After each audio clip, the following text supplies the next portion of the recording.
বড় ভাই আমাকে বাঁচান, আমার ব্যবসা ডুবে গেছে বড় ভাই। সে তো হবারই ছিল চঞ্চল।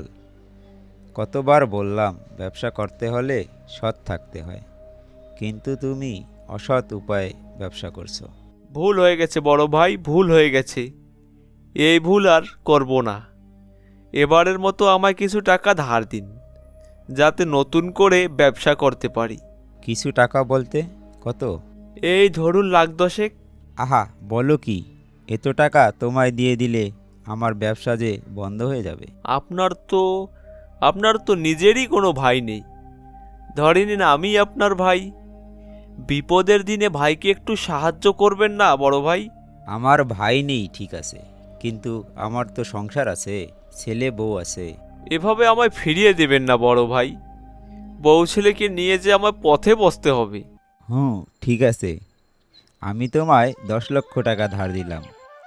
ব্যবসাটা একটু দাঁড়িয়ে গেলে আমার আসল টাকাটা দিয়ে দিও, আর সুদ আমার লাগবে না।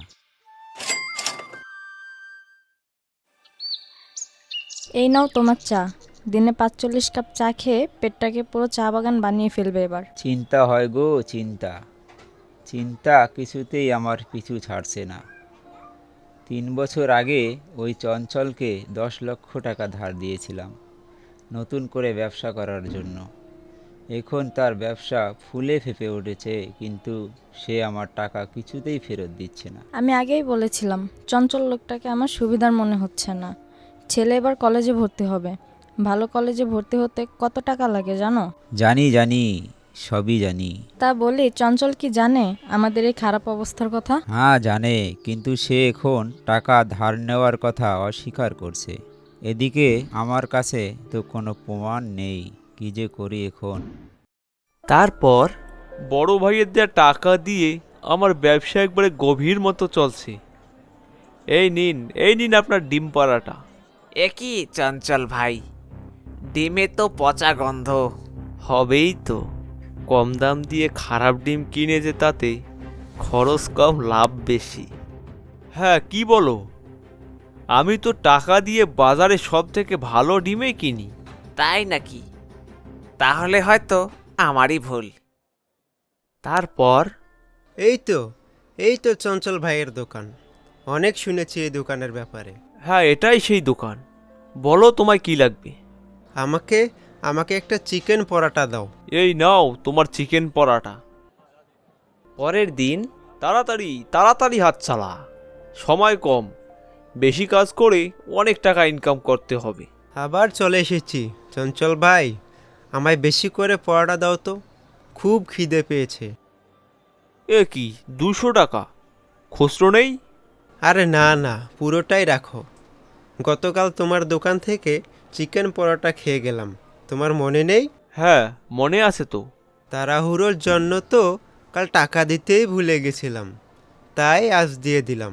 যতদূর মনে পড়ছে, ছেলেটা কাল চিকেন পরোটা খেয়ে টাকা দিয়েছে, আজ আবার দিল। ছেলেটা মনে হয় বোকা, তাতে আমার কি? আমার সকাল সকাল 100 টাকা লাভ হলো।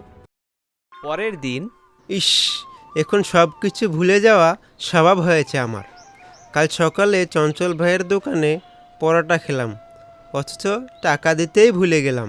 ও চঞ্চল ভাই, আজ ভালো করে 4টা ডিম পরোটা ভাজো তো। খাবে না নিয়ে যাবে? নিয়ে গিয়ে খাবো। এই নাও তোমার 300 টাকা হয়েছে।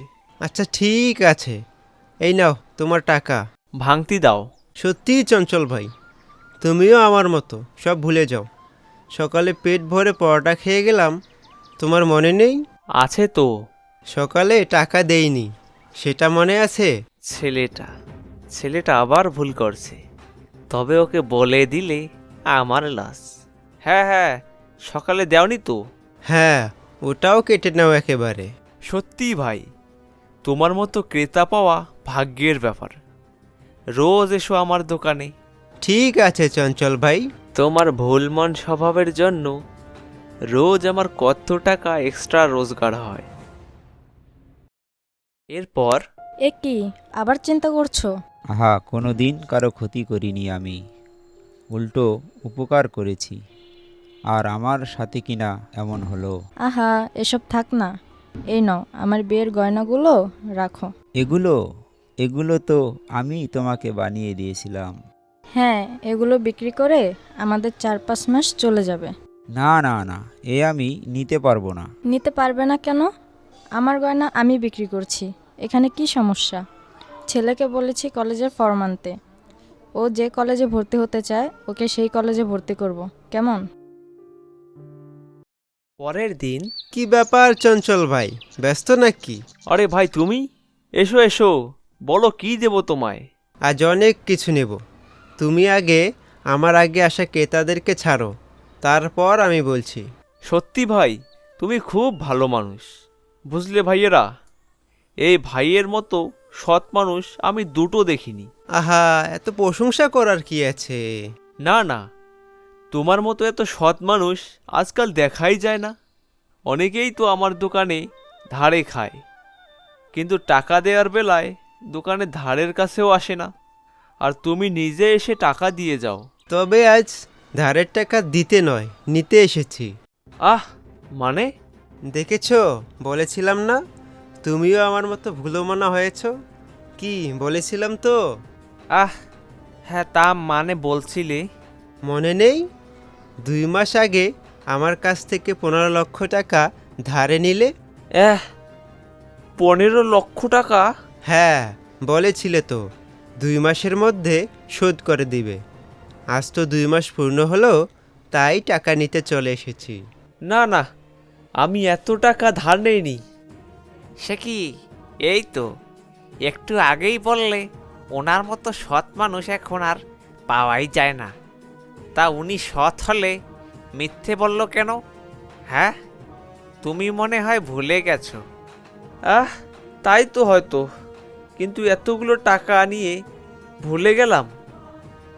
ঠিক আছে, তুমি যখন বলছো তখন ধার তো শোধ করতেই হবে। তারপর এই নাও তোমার টাকা। ঠিক আছে চঞ্চল ভাই, চলি তাহলে, কাল আবার খেতে আসবো। হ্যাঁ হ্যাঁ, এসো। কিন্তু কবে নিলাম, কেন নিলাম, কিছুতেই তো মনে পড়ছে না। পরের দিন, কই চঞ্চল ভাই, আমাদের খেতে দাও, খুব খিদে পেয়েছে। বড় ভাই আপনি আর তুমি? ইনি আমার বাবা আর ইনি আমার মা। মানে? মানে তোমার ধার নেওয়া 10 লক্ষ টাকা এবং 3 বছরের সুদ বাবদ 5 লক্ষ টাকা, মোট 15 লক্ষ টাকা আমরা পেয়ে গেছি। আহ, ছেলে আমার অনেক চালাক, আমার মতো বোকা নয়। হবেই তো, কার ছেলে দেখতে হবে না? আমার সব শেষ হয়ে যাবে বড় ভাই, আমাকে এবারের মতো ক্ষমা করে দিন। না না না, এক ভুল আর আমি 2 বার করব না। তোমাকে বিশ্বাস করে আমি ভুল করেছি। অসৎ উপায়ে বেশি দিন চলা যায় না, এটা আমি তোমায় আগেই বলেছিলাম। এ কি চঞ্চল ভাই, তোমার মুখটা এমন ফুলকপির মতো ফুলে গেল কেন? একটা কথা মনে রাখবে, চালাকের উপরেও চালাক থাকে।